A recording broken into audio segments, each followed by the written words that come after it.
todos. Bom dia. É sempre uma satisfação estar aqui com vocês. Sempre. Infelizmente não pode ser tão constante por causa da distância, mas eu sempre falo que eu gostaria, eu me sinto não como alguém que deveria estar aqui falando, eu devia estar aí sentado na cadeira ouvindo, né, que eu acho que seria o meu lugar. Mas a tarefa, né, que nos é pedida de colaborar é essa, então a gente faz o possível para atendê-lo da melhor forma que a gente pode. E hoje a gente vai falar sobre um tema que é relembrando Chico Xavier. Eu queria perguntar a Temis, você escolheu essa mensagem ou você tirou ela? Não, é seguro. Olha que interessante, né? A mensagem está falando sobre ídolos, idolatrarmos pessoas, e a gente vai falar justamente sobre uma pessoa. Então, casa com o que eu preparei no primeiro momento para falar para vocês, que é por que nós falamos das pessoas na doutrina espírita? Por que nós sempre ouvimos palestras, livros publicados sobre personagens que fizeram a doutrina espírita, né? Então, logicamente, longe de estarmos querendo idolatrar ninguém, é importante a gente perceber que quando a gente conversa com uma pessoa, isso eu tenho percebido mais aqui nos Estados Unidos, você vai conversar com uma pessoa que não tem conhecimento absolutamente nenhum do Espiritismo e vai falar para essa pessoa principalmente, sobre questões do outro lado da vida, a pessoa nos faz retroceder na nossa forma, na construção da nossa crença, para nos mostrar que aquilo que a gente acredita é baseado no que uma pessoa falou, no que um médium escreveu, no que está escrito num livro. E fala assim, isso não tem valor porque isso foi um médium que escreveu. E se o médium estiver errado, como que ele vai saber? Né? É lógico que, como Chico Xavier falava, não temos como transferir a ninguém a nossa certeza. Né? É uma coisa que não é possível ser feita dessa forma.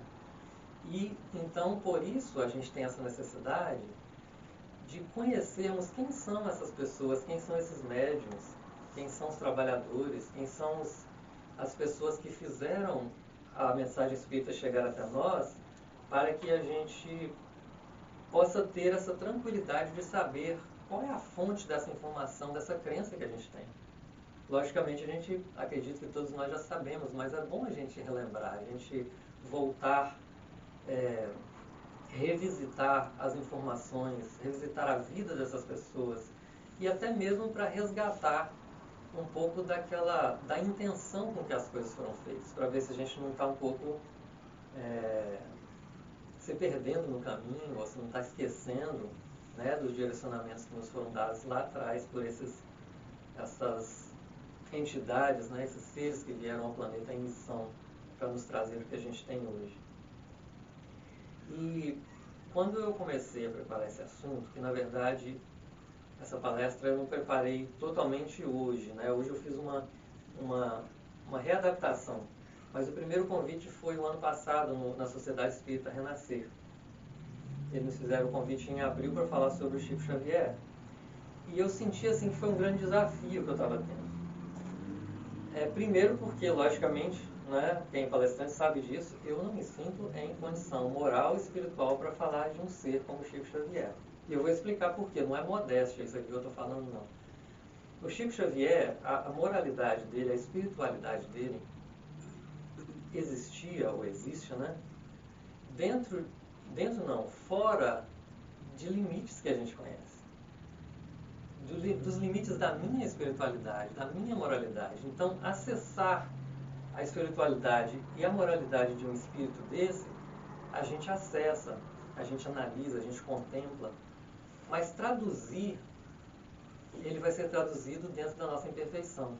Então, é um grande desafio falar de um ser de um tamanho espiritual como Chico Xavier. Então, realmente, eu não me sinto dentro desse aspecto que eu coloquei, na condição de trazer para vocês com toda pureza quem foi Chico Xavier, né? Portanto, isso foi o primeiro. O segundo desafio foi que existem muitas palestras, né? Existem muitos livros, existem muitas informações sobre Chico Xavier por todo lado. Então eu comecei a pensar, poxa, o que eu vou falar para acrescentar nisso aqui? Né? O que eu poderia acrescentar nisso que já está aí tão divulgado, tão informado, né, pra gente? Aí foi quando então eu percebi que, em vez de trazer na palestra informações sobre quem foi Chico Xavier, ou o que fez Chico Xavier, eu poderia de repente trazer uma visão diferente, ou seja, o que aprendemos com Chico Xavier. E para isso eu percebi que não seria o caso de eu procurar nos livros as informações sobre Chico Xavier. Pelo contrário, o que eu senti naquele momento em que eu me propus a fazer a palestra foi: eu vou fazer alguma coisa diferente. Eu vou, durante uma semana, eu vou me expor ao Chico Xavier. Eu vou contemplar o Chico Xavier. Eu vou assistir vídeos sobre ele, eu vou ouvir ele falando, assistir vídeos dele participando das reuniões lá em Uberaba e ficar simplesmente contemplando o Chico Xavier para ver o que eu sinto. E foi uma experiência muito interessante, porque durante esse tempo que eu passei preparando a palestra, eu senti que a minha vibração mudou. Eu senti que eu me senti mais com a mente mais tranquila, né, o campo vibratório mais tranquilo. Eu enxergava as coisas de uma maneira mais amena, com menos julgamento. É claro que a gente que está nessa vibração, que é a conquista, né, a conquista que nós fizemos até agora, o nível de vibratório que a gente tem, a gente se expondo a um ser desse, e a gente se transforma durante o tempo em que a gente está sendo alimentado pelas vibrações dele. Mas assim que esse tempo termina, a gente volta para o nosso estado normal, né? Isso não, a não ser, por exemplo, né, a gente pode citar aqui uma outra experiência interessante. O ator que fez o Chico Xavier no filme, o nome dele é Nelson Xavier. Isso, obrigado. Ele, numa entrevista, ele disse que após ele ter feito o papel do Chico, a vida dele transformou. Ele se transformou numa pessoa muito melhor.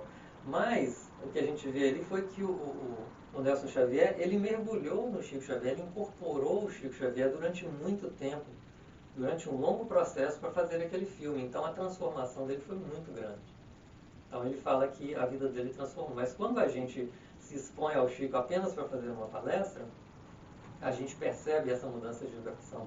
Mas infelizmente a gente não consegue reter por muito tempo, porque a gente tem o nosso próprio nível de vibração, né, que a gente vive nele. Mas devagarinho a gente vai melhorando isso aí.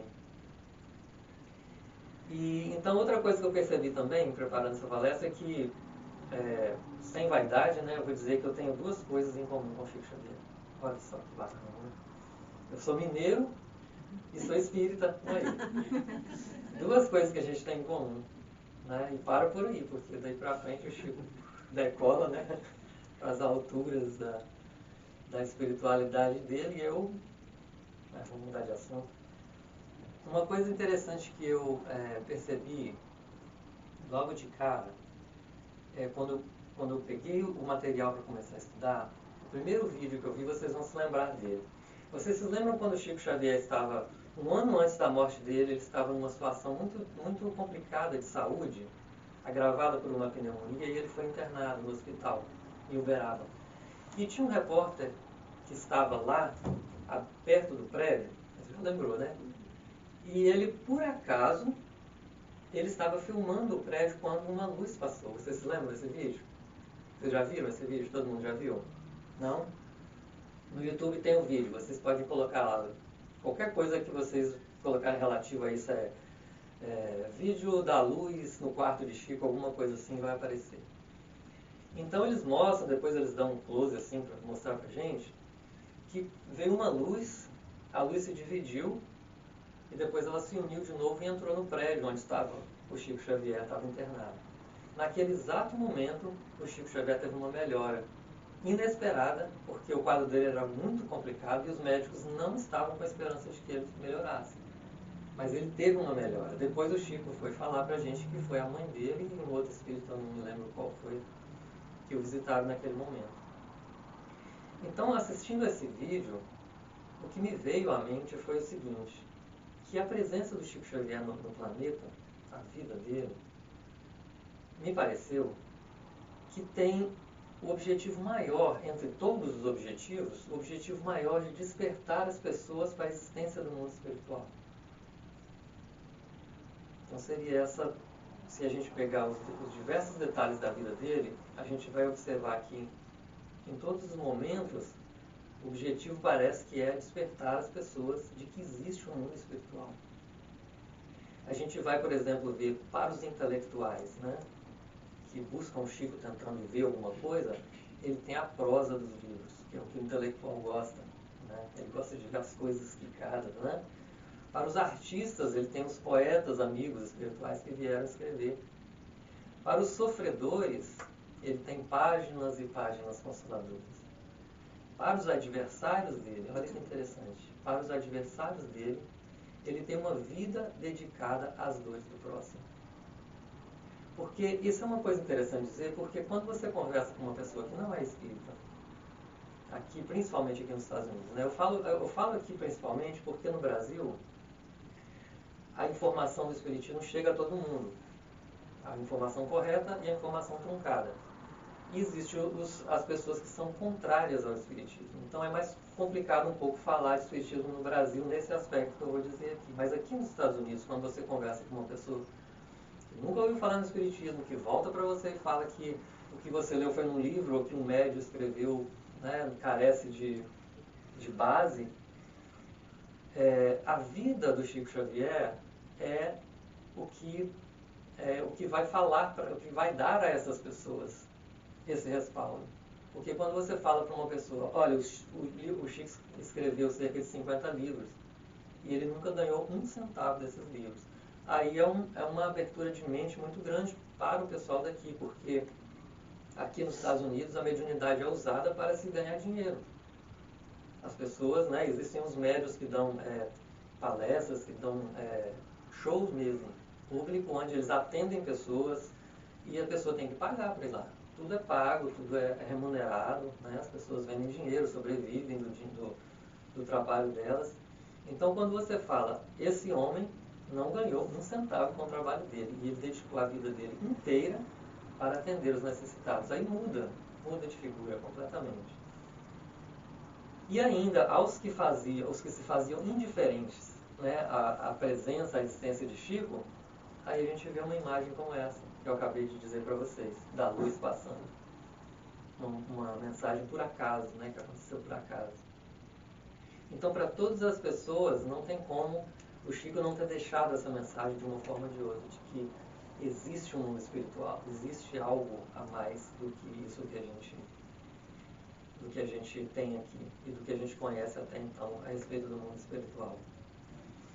E aí eu peguei, eu assisti uma entrevista, né, das várias entrevistas que eu assisti, tem uma entrevista muito interessante que eu destaco ela na nossa enciclopédia YouTube, né? Que é uma entrevista que o Chico deu já na casa dos 70 anos de idade, no programa Hebe Camargo. Então havia a Hebe Camargo e havia uma atriz chamada... Não. Nair Belo. Elas duas fizeram perguntas diversas para ele durante o programa sobre os mais variados aspectos. Mas tem uma pergunta que me encabulou. E eu vou começar essa pergunta aqui e a gente vai falar sobre ela no final do estudo. A Hebe vira para o Chico e fala assim, Chico, você hoje tem noção do que você representa para nós, ou seja, para o mundo? Isso depois de eles já terem conversado sobre vários assuntos, ela faz essa pergunta. Você tem noção? A gente vai ver sobre essa pergunta, tá? Porque se a gente for perguntar outras pessoas, e o interessante é isso, se você quer perguntar quem é o Marcos, quer saber quem é o Marcos, pergunta a esposa dele. Quer saber quem é o André, pergunta a Temis. As pessoas que convivem todo dia, porque é muito fácil eu chegar aqui e falar, o Chico era assim, assim, assim, eu só conheço o Chico pelos vídeos, pelos livros, né? Mas as pessoas que conviveram com eles também falaram com ele, falaram sobre ele. E é essas pessoas que a gente precisa de ouvir. Porque essas pessoas realmente têm o respaldo de ser uma pessoa que esteve no dia a dia com ele, dentro da casa dele, nas atividades diárias, então sabem quem é realmente Chico Xavier. Então eles falam pra gente assim: Chico Xavier é a mais perfeita antena captando o mundo espiritual.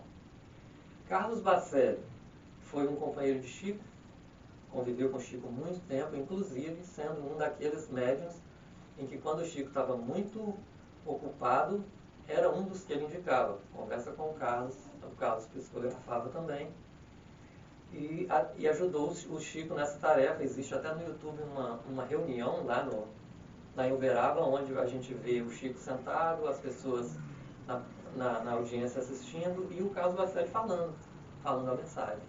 Então era uma pessoa que conviveu com ele o tempo todo. O Carlos Bacelli fala o seguinte do Chico: um homem que não é um corpo, mas um grande coração. Um homem cujas mãos são duas estrelas, refletindo entre as trevas da descrença o divino clarão da imortalidade. Um apóstolo da vida que vai passando como um meteoro na terra, deixando rastros de luz. Olha só, uma pessoa que convive. Imagina o que você faz do seu marido. Imagina. Era uma pessoa que convivia com ele. E aí um dia eles perguntaram para o Carlos Bacelli assim: você se considera um continuador? Aí eu coloco isso para a gente ver o grau de lucidez de Carlos Bacelli. Você considera você mesmo um continuador do trabalho do Chico Xavier? E a resposta dele é: o Chico, ele acendeu uma grande fogueira e nós somos a lenha dessa fogueira. Olha que interessante a imagem que ele colocou. Nós somos apenas a lenha, né? Outros personagens que conviveu com o Chico diariamente, que durante 50 anos foi amigo íntimo dele, participou dos trabalhos, que se chama Clóvis Tavares, fala o seguinte do Chico: Chico é o protótipo do homem do futuro. Olha só. Não somente pela amplitude de suas faculdades mediúnicas, que é o que nós conhecemos, né? Mas também pela humildade e sabedoria que ele expressa. Que aí quem convivia com ele é que sentia mais de perto isso, né?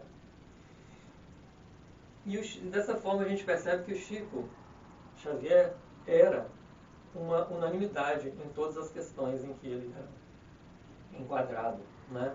Se vocês, por exemplo, perguntarem, provavelmente não vocês, mas aos pais de vocês, onde eles estavam, o que eles estavam fazendo se eles estivessem no Brasil, no dia 12 de dezembro de 1971, provavelmente eles iam dizer para vocês que estavam na frente da televisão assistindo uma entrevista com Chico Xavier.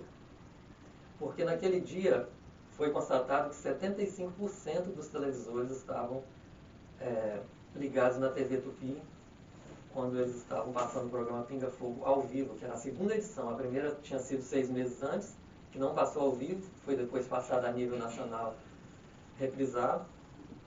E a segunda edição foi passada ao vivo e começou às 11 horas da noite e terminou às 3 horas da manhã. Foram 4 horas de programa com o Chico Xavier respondendo ali como se diz na expressão, na bucha, né? As perguntas que eram feitas para ele sem qualquer preparo prévio. Então, nesse momento, a gente percebe que o Chico é apresentado. Ele já tinha um trabalho extenso antes disso, mas naquele momento foi um marco para o Brasil espírita.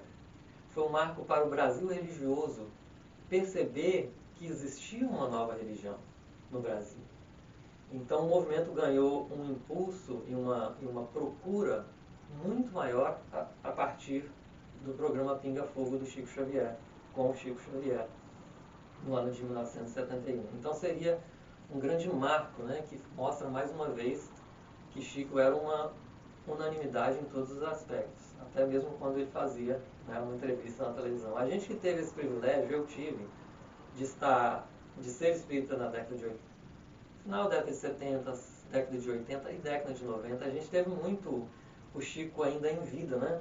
A gente assistiu muito o Chico em vida no Brasil ainda, suas entrevistas, às vezes era um programa que ele ia, uma notícia que tinha sobre ele. Mas eu vou dizer para vocês que, mesmo sendo mineiro, eu nunca fui visitar o Chico Xavier pessoalmente. E eu tinha uma razão, que para mim bastava. Primeiro, né, quem conhece o mapa de Minas, a gente estava até conversando sobre ali, né? A gente sabe que Uberaba ficava no Triângulo Mineiro. E a gente morava em Valadares. E de Valadares a Uberaba são 800 e alguma coisa de quilômetros, 860, uma coisa assim, que dá mais ou menos 12 horas de carro. Então não é um percurso que alguém faz por curiosidade, né? Agora, valeria a pena o sacrifício? Claro, valeria. Se você viajar tudo isso, valeria o sacrifício. A questão é que toda vez que a gente via o Chico na televisão, a gente via uma fila de sofredores, de pessoas necessitadas que estavam à procura dele. E para visitar o Chico era preciso entrar numa fila. Então eu pensava, né? Eu ficava pensando, poxa, por que eu vou disputar um lugar naquela fila com uma pessoa necessitada, sendo que eu não tenho necessidade de estar lá. Então, por esse motivo, eu nunca fui ver o Chico Xavier. Tive amigos que foram na minha cidade, na mocidade, né? E esses amigos relatavam que, ao chegar em frente da casa do Chico, você já sente o cheiro de rosas, né? E eu ficava super curioso, mas realmente nunca fui. Aí o Chico não era como o Divaldo, por exemplo, que está em toda parte, né? O Divaldo é um palestrante, então ele viaja. O Chico não, ele ficava lá em Uberaba, que é interessante que a espiritualidade foi uma sugestão da espiritualidade que ele se mudasse para Uberaba porque ele morava em Pedro Leopoldo, que era muito próximo a Belo Horizonte. O Chico fala que foi questão de problema de saúde, mas eu fico imaginando, né, que era importante tirar ele de uma cidade tão pequena que não comportaria a estrutura da procura que ele tinha. E também pelo fato de ser muito próximo de Belo Horizonte, seria muito acessível, né? Então, o Chico isolado mais no centro do país, em Uberaba, ele teria menos acesso a tantos curiosos, né, que poderiam procurar. Ficava mais realmente ficava mais reservado às pessoas que realmente precisavam, iam lá porque precisavam dele. Então a gente vê que tem muitos aspectos da vida do Chico, né? E a gente sabe que o Chico, ele começou a vida dele mediúnica, a vida como pessoa pública, dedicada à mediunidade, de uma forma muito intensa, de uma forma muito grande, porque o primeiro livro publicado com a psicografia do Chico Xavier, que foi o Parnaso de Além Túmulo, vocês já devem com certeza ter ouvido falar, que foi a publicação de 14 poetas brasileiros e portugueses que escreveram cerca de, não me lembro quantos, alguém lembrar aí, não me lembro quantos poemas, não sei se são 50 mais ou menos. Foram poemas de autores brasileiros e portugueses que já haviam desencarnado. Mas a questão não era só essa, a questão é que o livro chamava atenção pelo fato de que os literatos da época, os escritores, os poetas, eles reconheciam as características daqueles poetas que estavam naquele livro. E eles ficaram realmente, entre eles, imaginando por que um jovem de 22 anos, ele tinha 21, fez 22 quando o livro foi publicado, por que ele não se aproveita dessa capacidade dele para ganhar dinheiro? Por que ele não quer nada desse trabalho que ele está fazendo com toda essa capacidade de escrever Castro Alves, Olavo Bilac, absolutamente na mesma métrica, na mesma forma como eles escreviam, no mesmo estilo literário? Um jovem de 21 anos, 22, com a capacidade dessa, não quer nada, não quer... Eles ficavam intrigados com isso. Tanto que Humberto de Campos, né, que na época ainda era vivo, era escritor e vivo, né, ele disse o seguinte: eu faltaria, entretanto, ao dever que me é imposto pela consciência se eu não confessasse que, fazendo versos pelas penas do Sr. Francisco Cândido Xavier, os poetas de que ele é intérprete apresentam a mesma característica de inspiração, de expressão, que os identificavam nesse planeta. Os temas abordados são os que os preocuparam na vida.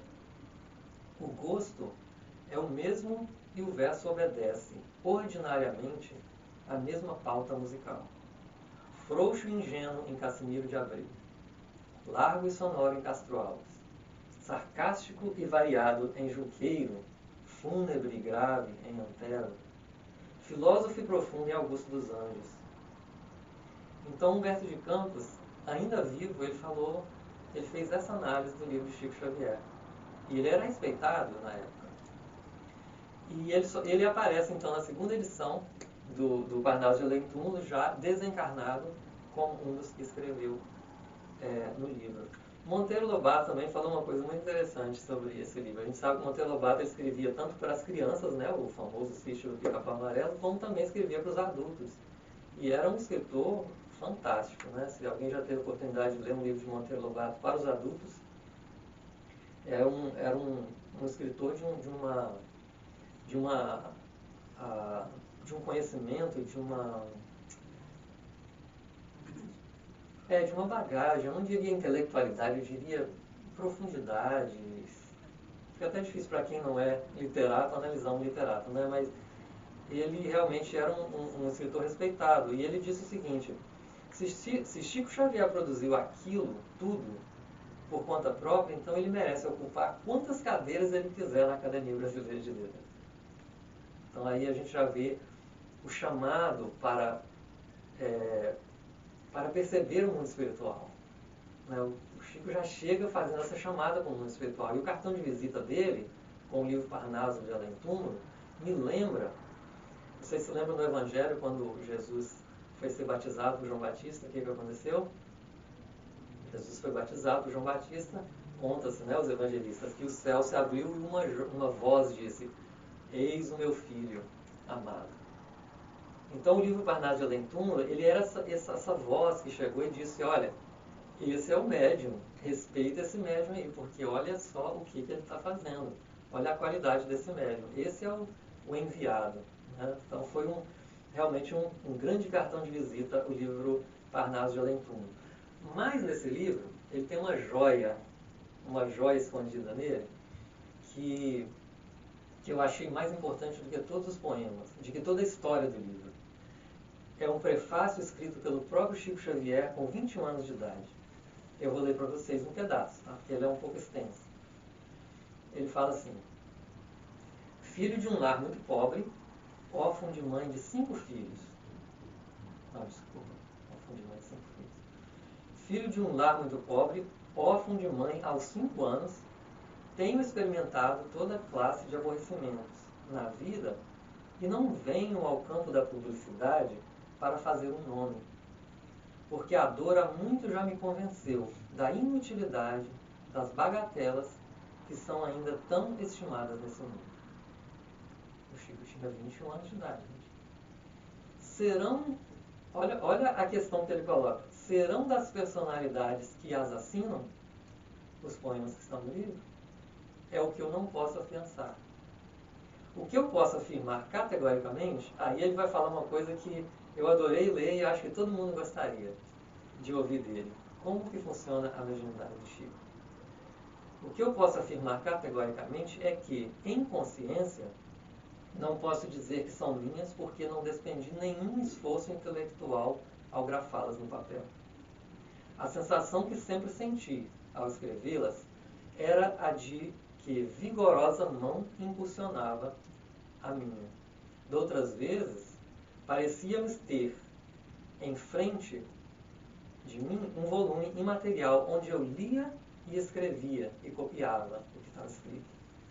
E doutras, alguém me ditava aos ouvidos, experimentando sempre no braço, ao psicografá-las, a sensação de fluidos elétricos que o envolvessem, acontecendo o mesmo com o cérebro, que se me afigurava invadido por incalculável número de vibrações indefiníveis. Certa vez, esse estado atingia o auge, e o interessante é que parecia-me haver ficado sem o corpo, não sentindo por momentos as menores impressões físicas. É o que experimento fisicamente quanto ao fenômeno que se produz frequentemente comigo. E aqui termino, ele diz: terei feito compreender a quem me lê a verdade como de fato ela é? Creio que não. Em alguns despertarei sentimentos de piedade. Olha só a lucidez dele. E outros, risinhos ridicularizadores. Há de haver, porém, alguém que encontre consolação nessas páginas humildes. Um desses que haja entre 1000 desses primeiros, e eu me dou por compensado pelo meu trabalho. A todos eles, todavia, os meus saudares, com os meus agradecimentos intraduzíveis aos boníssimos mentores espirituais que inspiraram essa obra, que geralmente se dignaram não reparar as minhas incontáveis imperfeições, transmitindo por intermédio de instrumento tão mesquinho os seus salutares ensinamentos. Pedro Leopoldo, dezembro de 1931, Francisco Cândido Xavier. Então aqui a gente vê, pelas próprias palavras do Chico, um pouco do que ele era, ele já era, quando ele iniciou o trabalho mediúnico, né? E foram, como a gente sabe, muitas obras a partir daí. Cerca de 500 livros, né, editados, mais de 60 milhões vendidos, traduzidos em inglês, espanhol, japonês, esperanto, francês, alemão, italiano, russo, romeno, mandarim, sueco, braille e outros mais. E por aí vai, né? Então, realmente, ele veio com essa missão mesmo de trazer não só para nós brasileiros que tivemos esse incomparável, vamos dizer assim, incomparável privilégio de ter convivido, de ter vivido na mesma época do Chico, no mesmo país, falando a mesma língua e podendo entendê-lo não somente através da linguagem, mas entendê-lo também culturalmente, que as pessoas de outros países não terão esse privilégio que nós tivemos, de entender Chico dentro da cultura em que ele estava inserido. Mas mesmo assim os números não são tão importantes, logicamente, quanto o conteúdo do que havia nessas obras que ele publicou. E é interessante a gente ver que o trabalho dele começou de forma tão intensa que o que a gente conhece de melhor da literatura do Chico Xavier em contato com o Emmanuel se deu apenas em 3 anos. Imaginem a intensidade do trabalho. O primeiro livro, A Caminho da Luz, que foi, se o Parnaso de Além Túmulo foi um cartão de visita, o A Caminho da Luz foi eu nem sei o que dizer, porque foi um livro que falava da formação da Terra, dos dois aspectos, né, do aspecto espiritual, falava do futuro, falava de como as raças foram criadas no planeta para um rapaz de 22 anos que tinha o 4º ano primário. Então, quer dizer, é um livro que vem mostrando a capacidade, né, quando a gente falava lá no início, né, onde se baseiam as nossas crenças? Porque o médium falou, a gente precisa conhecer esse médium que falou, né? E então, em 1939 veio esse, em 1939 ainda veio há 2000 anos, em 1940, 50 anos depois, que é a continuação, né, contando a história de Emmanuel. Em 1941 ele deu uma pausa nos romances, e Emmanuel escreveu O Consolador, que é um livro de perguntas e respostas, para voltar aos romances em seguida, em 1942, com 2 livros, Paulo Estevam e Renúncia. Então, nesses 3 anos, que vai de 39 a 42, olha o que ficou pra gente. Aí depois, quando Emmanuel tinha concluído essa parte da tarefa dele, o Chico achou que poderia, então, finalmente se aposentar do trabalho mediúnico. Ele achou que já estava feito, porque, dado o conteúdo e o valor daquelas obras, o trabalho que tinha que ser feito estava feito. Mas aí o Emmanuel apresenta para ele um novo amigo. Vocês sabem muito bem quem é, né? O nosso homônimo ali, André Luiz. E o André Luiz vai trazer para a gente uma coisa muito interessante, porque o André Luiz trouxe para a gente a visão detalhada do mundo espiritual, tá certo? Como funciona, como é o mundo espiritual, materialmente falando, o que a gente encontra lá. E se vocês procurarem nas obras da codificação, vocês vão perceber, isso eu tenho muita atenção com isso, porque após ler o André Luiz, eu fiquei muito ligado nisso, né? Nessa questão, por que não foi falado para a gente antes? E a gente percebe na obra de Kardec, na codificação, que os espíritos têm sempre o cuidado de esconder isso da gente. Eles não revelam o que há do outro lado da vida. talvez porque fosse muito. Eles já estavam falando de reencarnação, eles já estavam falando de que existe vida após a morte. E ainda falar que existem cidades no além, aí poderia até, de repente, derrubar o trabalho, né? Então, parece que propositadamente, se vocês pegam o livro Céu e Inferno, a gente está estudando esse livro lá no nosso centro, todas as quintas-feiras antes da nossa palestra pública, a gente tem meia hora de Céu e Inferno.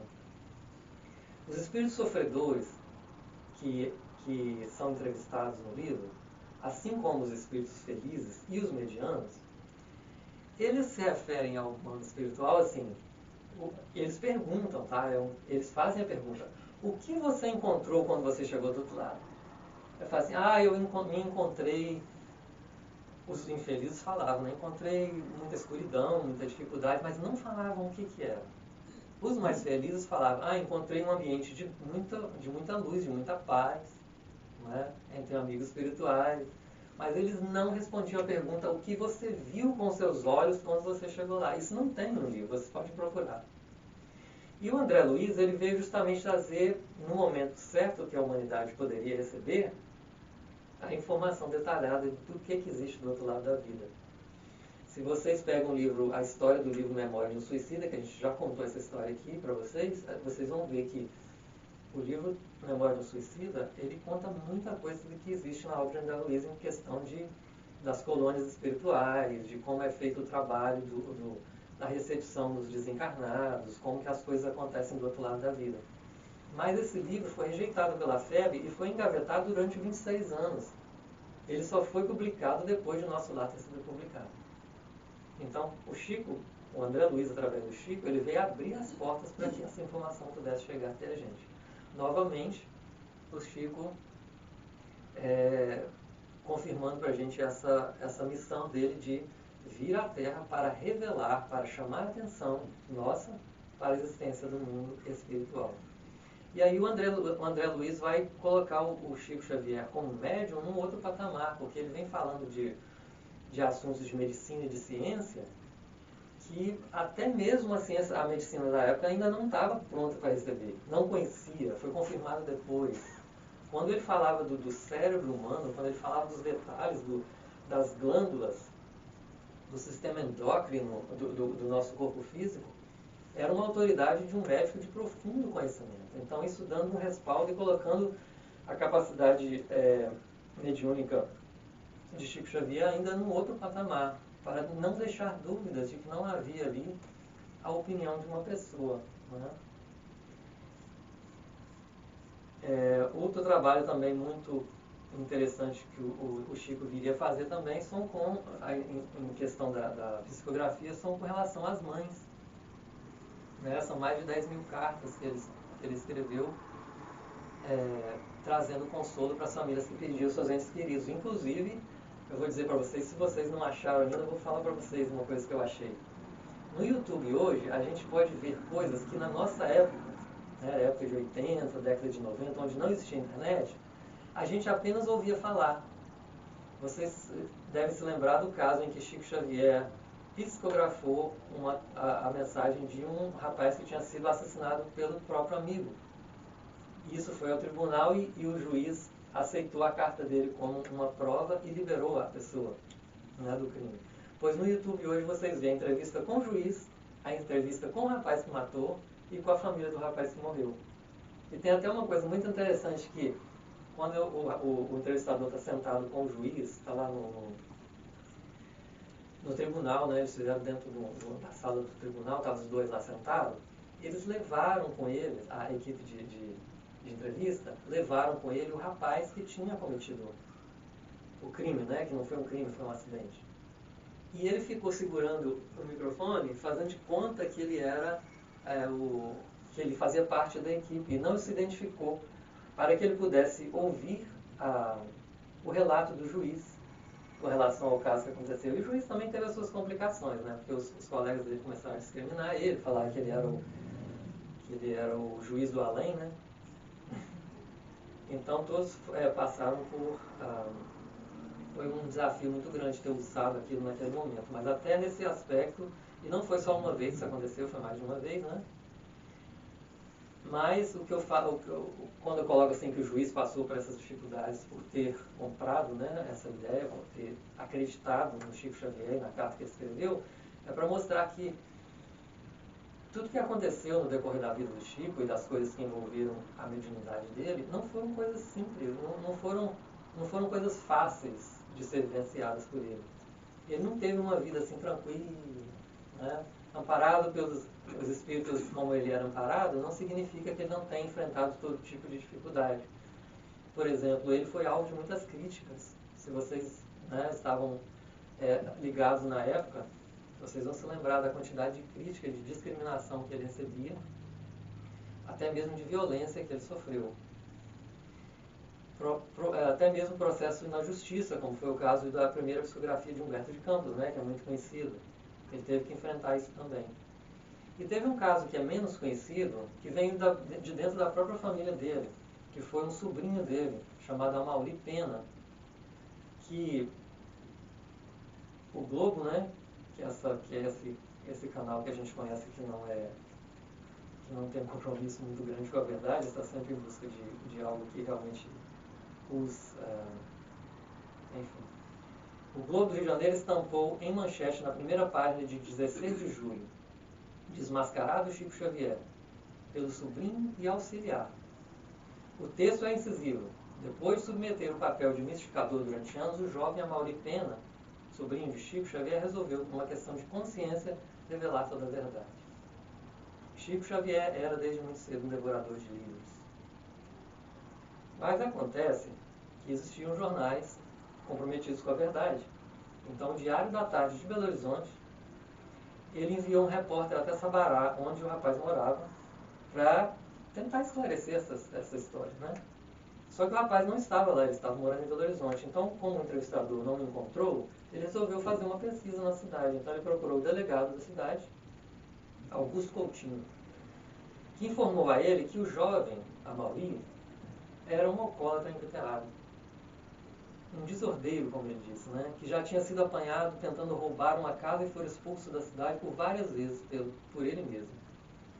O pai de Amaury, Jaci Pena, confirmou as acusações completando: meu filho é um doente da alma, todo mundo sabe disso, é dado a bebidas, ontem mesmo eu o apanhei caído no jardim no mau epileque.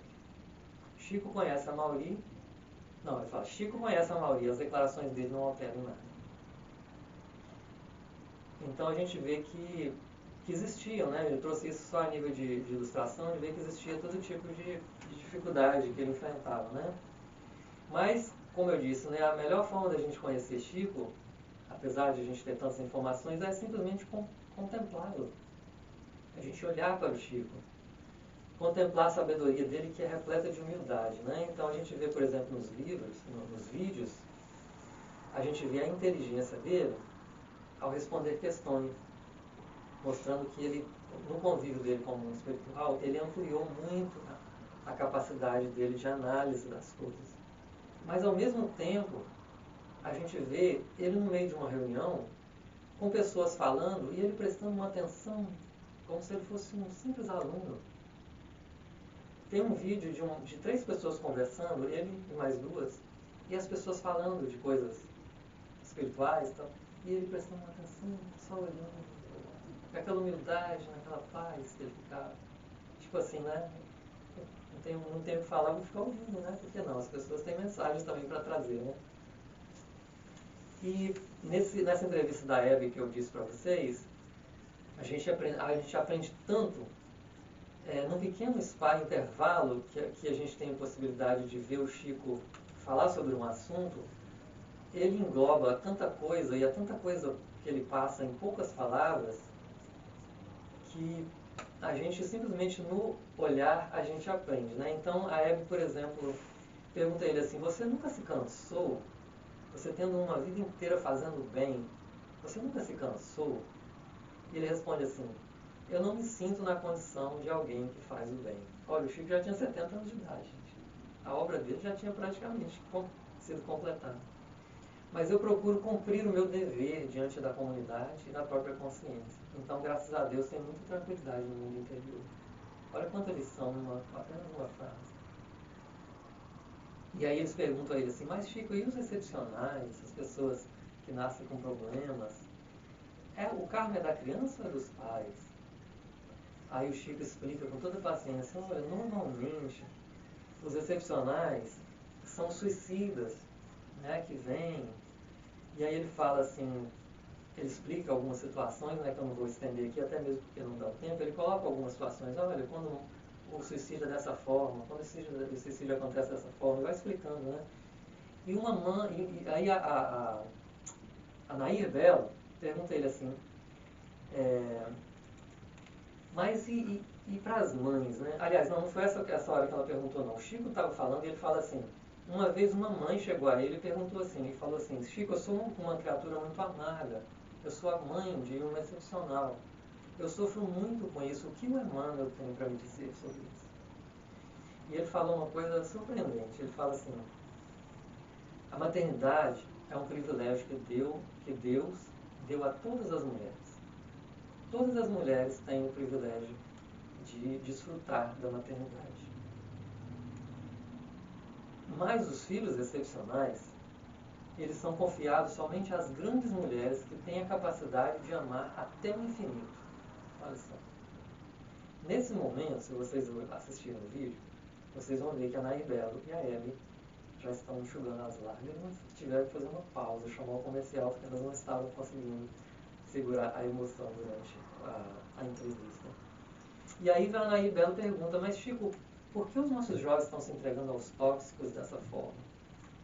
Se vocês se lembram, né, a década 80, 90, era uma época que a droga apareceu no Brasil, no meio da juventude, né, das bandas de rock e tal, com muito mais popularidade do que antes, né? Então estava bem, o tema estava bem na hora, né? E o Chico fala assim, olha, o tóxico é o irmão mais inteligente da nossa cachaça. Nós, através do álcool, por gerações temos perdido muita gente. Ou seja, não era nada novo.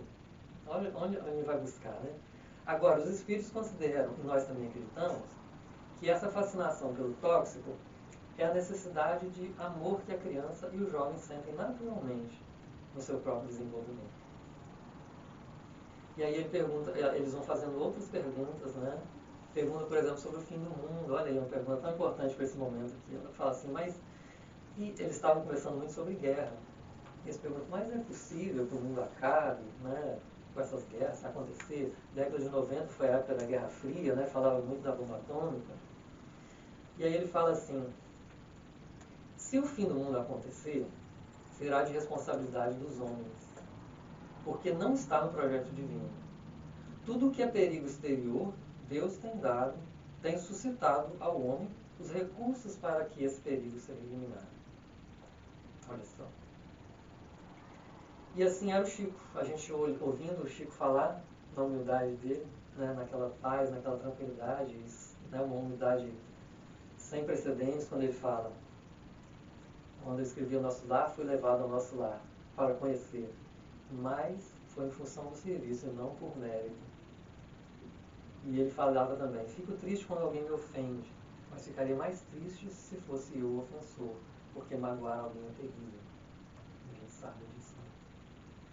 Então a gente aprende muita coisa com ele. Agora,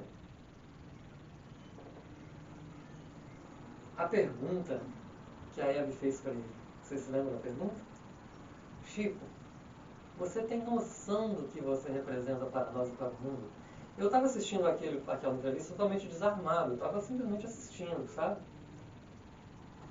E vocês sabem que o Chico, ele tinha uma serenidade muito grande de responder as coisas que perguntava ele. Ele não saía respondendo assim, o que a gente tem o costume de fazer, né?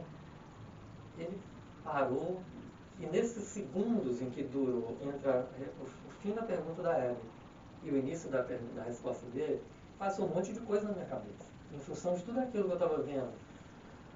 Eu pensei assim, poxa, ele vai falar que... Não pensei assim, com as palavras, aquela impressão que eu tive na hora é que ele iria falar que ele estava feliz, porque ao final, né, já na idade avançada em que ele estava, ele já tinha sido reconhecido como o trabalho dele sendo um trabalho verdadeiro, que não havia mais os ataques, que ele não sofria mais as críticas, que ele já tinha provado para todo mundo que o que ele veio fazer foi realmente uma missão e que a missão dele foi cumprida. Isso foi o que passou na minha cabeça em questão de segundos.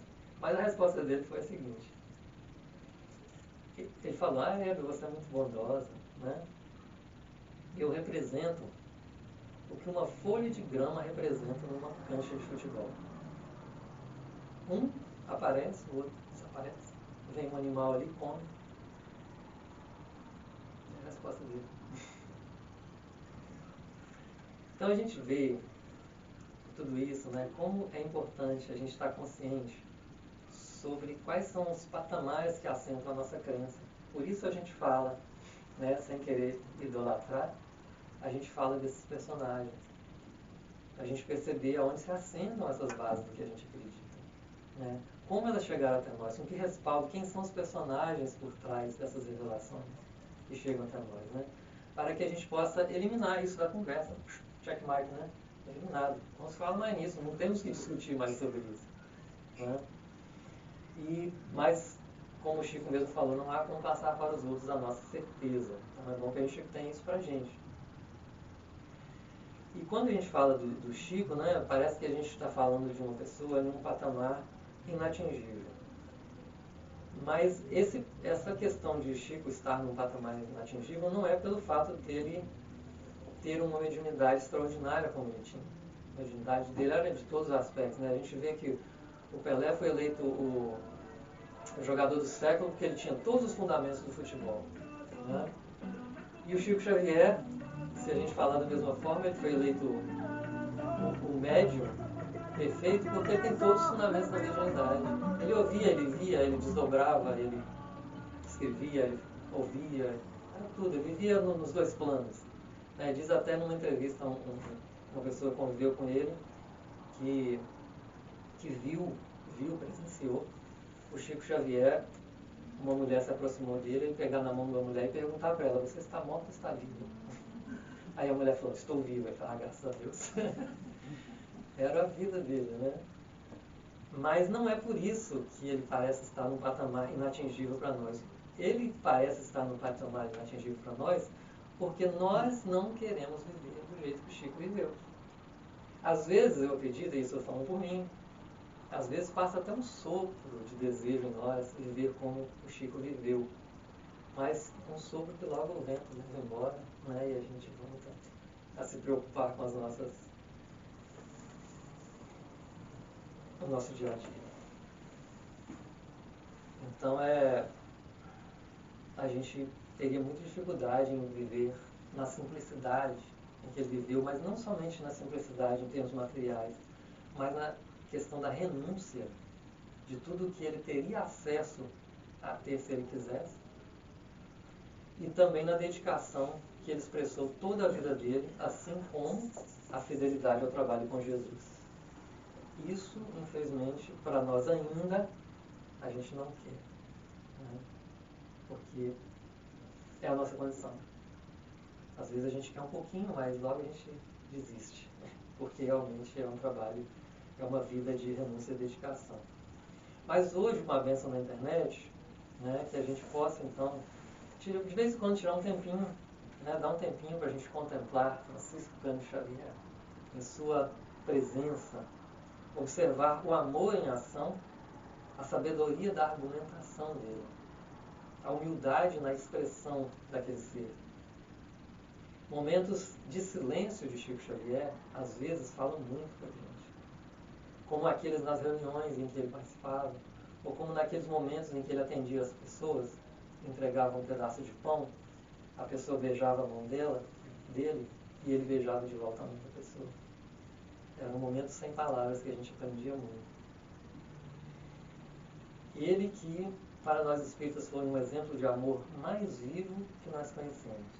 Já que Jesus, que é o exemplo maior de amor, nós não pudemos conhecer pessoalmente, né?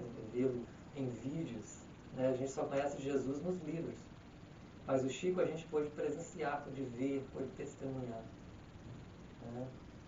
E mais do que isso, a gente pôde vê-lo fazer exatamente o que Jesus fazia. Viver aquilo que ele ensinava. Então é um grande privilégio para a gente, né? E eu gostaria de encerrar aqui com uma palavra, uma frase do Chico, que fala muito forte no coração da gente, quando ele diz assim: amar é uma escolha. Ele, que não possuía nada, né? Ele podia falar isso. E ele disse: amar é uma escolha, porque para amar não é preciso nada. E aí vamos ficar com essa frase. E dá pra gente essa oportunidade de vez em quando dar uma visitadinha no YouTube e dar uma assistida, uma contemplada nesse ser que passou por aqui. E talvez quando ele esteve aqui, a gente não tenha percebido a grandeza dele como a gente tem condição de perceber hoje, né? Que ele já não está aqui mais conosco. Mas que a gente possa se dar esse tempo e nós temos esse privilégio como brasileiros. Tá bom? Que Jesus nos abençoe. Muito obrigado a vocês. Até a próxima.